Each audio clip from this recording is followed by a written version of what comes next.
усетихте, предполагам и вие, уважаеми зрители, настроението, което цари тук в залата. Естер Домингес, любимката на Сарагоса, гордостта на този град в художествената гимнастика.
В което съм почти сигурна е, че от това европейско първенство Естер Домингес ще си тръгне с някакъв медал.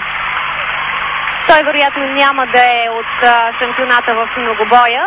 Остава днешното отборно състезание или финалите на отделните уреди в неделя.